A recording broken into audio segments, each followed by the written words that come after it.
Hey, what's up, everyone? This is Noah for Authentic by Design, and today I'm going to talk about your true life purpose.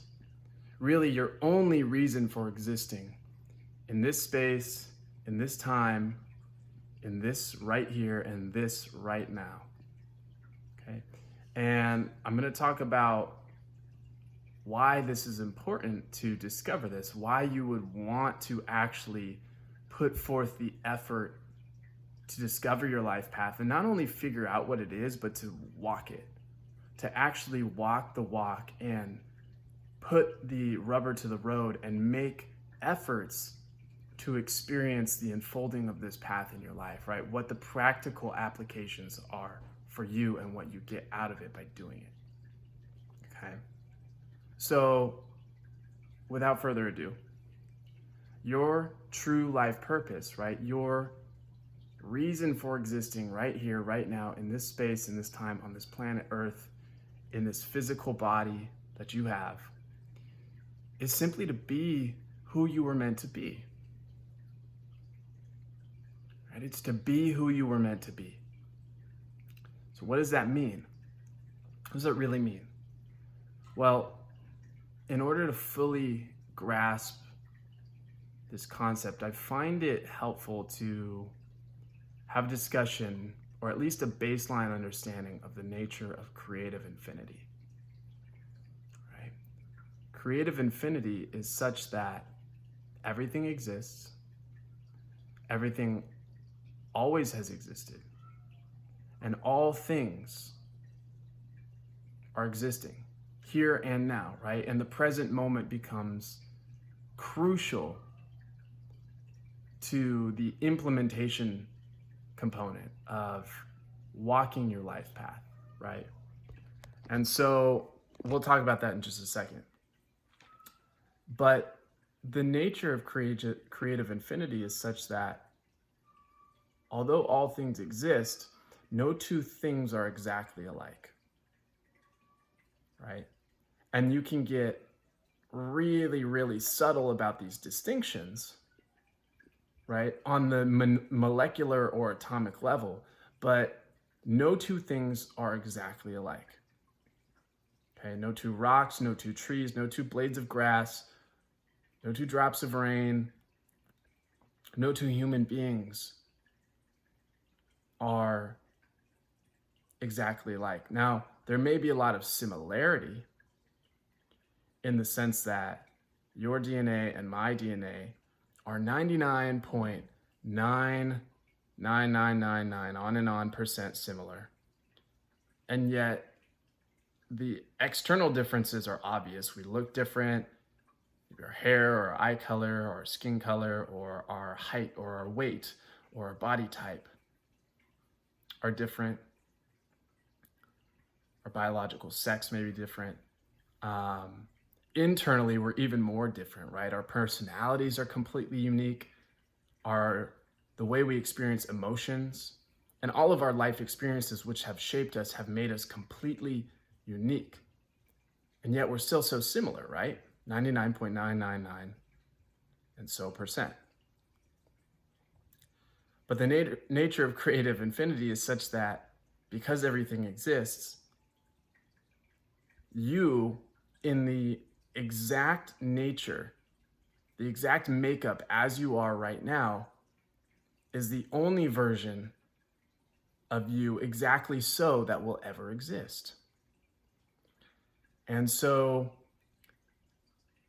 if you choose or choose not to walk the path of your highest potential, walk the path of becoming that which you were meant to be, then the expression, right, that magnificent expression of creative infinity, which we all are, which everything is lost forever. Right? It's gone. It's lost forever. And no one will get to experience that. No one, past, present, or future in the history of ever, most of all yourself, will get to experience what that's actually like. Okay?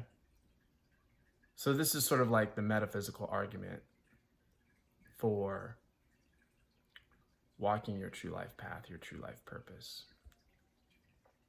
But on a more practical level, okay, walking your true life path actually has dramatic benefits, really profound benefits for you that you may not even be aware of right now.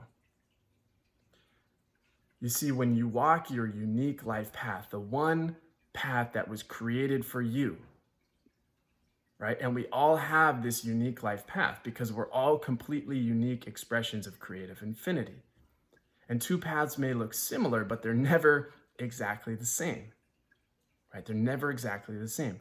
So the walking of your unique life path is going to lead to the most fulfillment, the most success, the most prosperity, the most peace, the most joy. It's really the most wondrous life you could possibly imagine for yourself, and probably far greater than anything you could possibly imagine for yourself. Because it's just your path, right? It's the path that fits you like a glove. It's like going to the tailor and getting a suit that's custom made for you, or just buying one off the rack. Yeah, like the one off the rack might be less expensive. It might generally fit you, but the one that is custom fit to your body is the best look you could possibly get, right? So walking your unique life path is going to lead to the most satisfying life you could possibly experience. And that is satisfying in a way that really only you can define. For me personally, like, I love music, right? I love playing music. So my life path, my authentic life path, includes a ton of music. It includes jamming with my friends and singing in the shower and writing songs. But you might go, nah, that's cool that you do that, but it's not for me. I don't really, doesn't do anything for me, right? So your unique life path is going to include things that really resonate with your spirit and your soul. Now, the problem is that most people are conditioned to believe that what's going to fulfill them, what's going to make them the most satisfied, the most happy, is anything and everything except walking their true life path, right? In fact, it's why this whole notion of like metaphysics and spirituality is really like poo-pooed. It's sort of like for those weirdos on the fringes, right? It's why so much of society is obsessed with having more stuff, a bigger bank account, a sexier spouse, the big house on the hill, a nicer car, newer model car, an expensive wardrobe, a career that generates the appearance of status or power. These are all external things. These are all fleeting things. And so in the chasing of these things, thinking that they're going to be happy in the having of them, they neglect to ask the question, who am I? What do I really want? What is the path that was designed uniquely for me? The only path that could satisfy me, not the path of the celebrity A-lister or the powerful politician or the athlete that you really admire, but just the path that was meant for you, right? So many people get caught up trying to live these paths that are not their authentic life path, and it causes profound distress in their lives. It causes the manifestation of illness and disease. It causes the manifestation of emotional problems and mental imbalances. It causes relationships to fall apart, right? It causes depression and anxiety and fear, on and on and on. All of these things that are really like at the forefront of the public attention right now: mental health imbalances, race issues, rich versus poor class issues, right? These are all really just manifestations, physical manifestations of a people, a society that's living out of balance with their true purpose.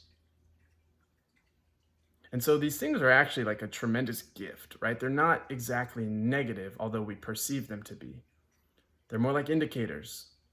They show us that if we're experiencing outcomes in our life, be they health outcomes or relationship outcomes or financial outcomes or career-related outcomes, whatever, that are dissatisfactory or displeasing, it's an indication that we're out of alignment with our true purpose, that we probably really haven't gotten clear about who it is we're meant to be, right? And if we're not clear about that, then like the implementation won't matter.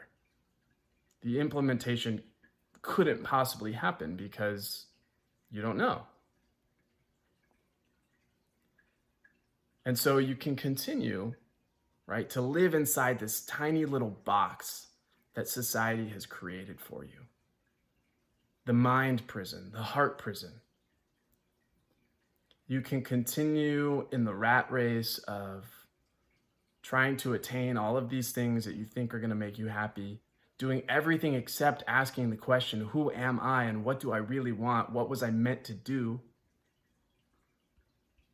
And living in that paradigm. Or you can actually walk the walk, right? You can say, wait, okay, there's nothing wrong with having a nice car or a big house or cool clothes or the relationship that I've always dreamed of, right? Or a career that, people revere. There's absolutely nothing wrong with that. But only do it if it's what you were meant to do. That's the only reason you should do it. If you truly feel in your bones, in your heart of hearts, in your soul, at the deepest level of who you are, if you actually feel like you should do that thing, then go do it. But if it's not really for you, if you're just chasing some success or some fame or some money or some other person you think is going to make you happy in a relationship, then you're going to end up dissatisfied, inevitably, right? So don't do it. So how do you figure out what your life purpose is? What do you need to do? Well, the first thing you need to do is you need to get still. You need to learn to get still.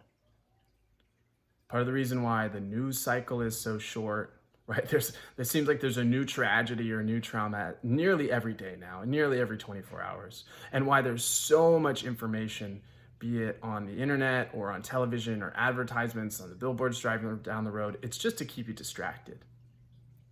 The more you're distracted, the harder it's going to be to discover your life purpose. The less incentivized you're going to be to do so, and the more you're just going to continue to buy into the cycle of the way things are right now, the more you're going to continue to live in that cycle of toxicity, of mental, emotional, or psychological, physical distress. Okay? So when you get still, all of that kind of comes to a halt. Or at least you create this space, this bubble where now you can get some clarity. It's not like you were like standing in the middle of a tornado before and there's just like, cars and like dirt and rocks and trees and the roof of a house like spinning around you. There's all this debris, right? And you're afraid for your life because you're going to get smashed by it. Okay? But when you create that calm, it's like being in the eye of the storm. It's like, oh, okay, there's a lot of shit going on around me, but right here, right now, I have centeredness, I have peace, and I can make good decisions from this space. Your true self lives in that space because you see, your true self is peacefulness and calm and success and well-being, health, financial success, prosperity. Your true self, right? The self that walks this path that was meant for you is already all of those things. So when you get calm, when you get still, and meditation is a great way to practice this skill. A long walk in nature, right? doing something that's repetitive and soothing to you. All right, there are many ways to do this, but those are just a few.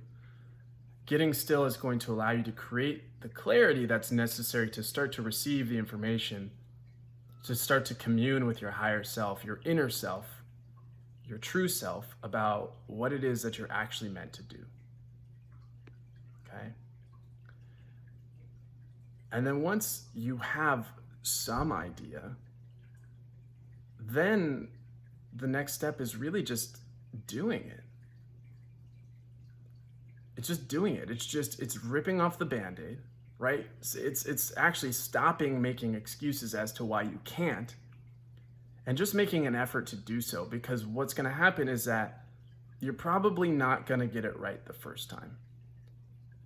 You're probably going to do something different. You're going to start living differently, and you're going to maybe enjoy some things about it, but some other things are going to be really hard for you, and you might fall back into your old patterns. And that's okay. That's part of the process. That's part of the practice of walking the path.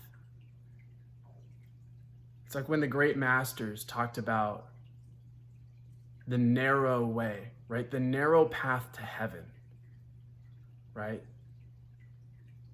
Whereas the path to hell is broad and open and free for, almost anyone to enter, or everyone to enter.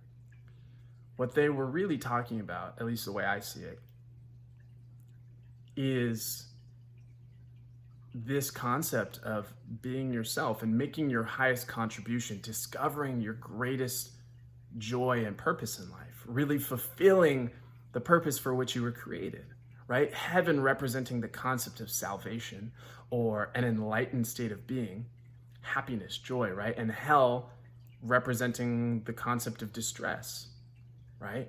So walking this path that was meant for you is like walking the narrow way. It's like being on a tightrope, and there's lots of things that are going to try and distract you and pull you off course to try and knock you off your balance. And the art of walking the path, the practice of walking the path, is really about learning how to deal with the distractions, learning how to deal with the external forces and move with them, such that the walk down your path becomes more like an elegant dance. It becomes play, it becomes fun, it becomes something that's fluid and dynamic and not rigid and stiff, right? Living inside the box, living inside the mind prison is rigid and stiff. You were not created to be rigid and stiff. You were meant to be fluid and dynamic and adaptable and ever-changing. Such is the nature of the universe. So that's how you do it. It's really about getting clear, getting calm so that you can get clarity, and then just doing it, just walking it. Because the more you do it, just like learning to play the piano or learning a language or riding a bike or learning to walk, right? It takes repetitive practice. Like walking is something that you take completely for granted. But how long did it take you to learn? It took you at least a year, if not longer, to learn how to walk. That's a long time, right? But your younger self, your infant self, didn't give up and throw a fit when they couldn't stand up. They just fell down and they got right back up. And maybe they leaned on some things. Maybe they used like a table or a stool or a chair or the sofa to help them stand for a while, right? You get coaches, you get higher experts, you do, use these little tips, tricks, and strategies and frameworks that are going to help you stand, but eventually you learn how to stand on your own. Eventually you learned how to walk and move under your own power, and you didn't need anyone, not the chair or the sofa or mom and dad's hand, to help you stand. And so the more you practice just stepping out onto your unique life path, the easier this is going to get. I acknowledge it can be a little difficult at first. In fact, it's probably going to be very difficult because right now you're this square peg that's been jammed into the round hole. And it's completely tight, it's completely uncomfortable. And it should be, because you're living out of alignment with your true self. And excavating yourself or extricating yourself from that situation, trying to unjam yourself, takes energy, it takes effort. It's gonna feel a little bit painful, but the recognition, right, that your pain is your friend, recognizing that, the pain is an indicator of your well-being. As we talked about in the other video, the secret gift of pain, right? That's going to be your indicator that you're at least on the right track, right? That there's something more for you to discover, that you're experiencing the process and you're continuing to grow. And that's it. It's as simple as that. If you really make a commitment to it, if you really decide this is for you, if you really want to experience the unfolding of your life path, I don't know why you wouldn't, right? Because trying to live the life of anyone else, guess what? It's already been done, and that's their path. As, sexy as it might look to have the big house on the hill or the A-lister celebrity career or whatever you think is going to bring you happiness, if it's not your path, it's going to lead to disillusionment, fear, depression, anxiety. It's just not going to feel good, right? So it only makes sense to walk the path that was meant for you, the one that fits like a glove or a custom suit or a custom shoe, because it was made just for you and no one else. No one else. And so guess what? You and no one else can make the decision to walk your life path. You have to do that.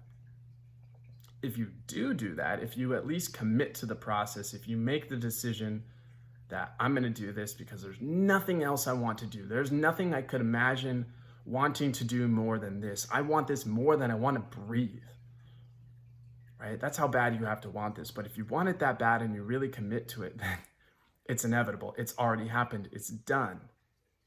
Such is the nature of creative infinity. All things are already done. Walking your path is just tuning in your awareness to the knowledge of that path. Right now, your awareness is tuned into anything other than that. So I hope this was helpful. Keep coming back every week because we're going to have more and more discussions on content just like this, going deeper into these topics, discussing topics that are adjacent, related to this process of really what it is self-actualization, becoming who you were meant to be. That's the purpose of this channel. That is my purpose here, to serve anyone who's watching this video right now. So I thank you. Leave a comment, thumbs up if you liked it, share it with a friend, and I'll see you in the next video.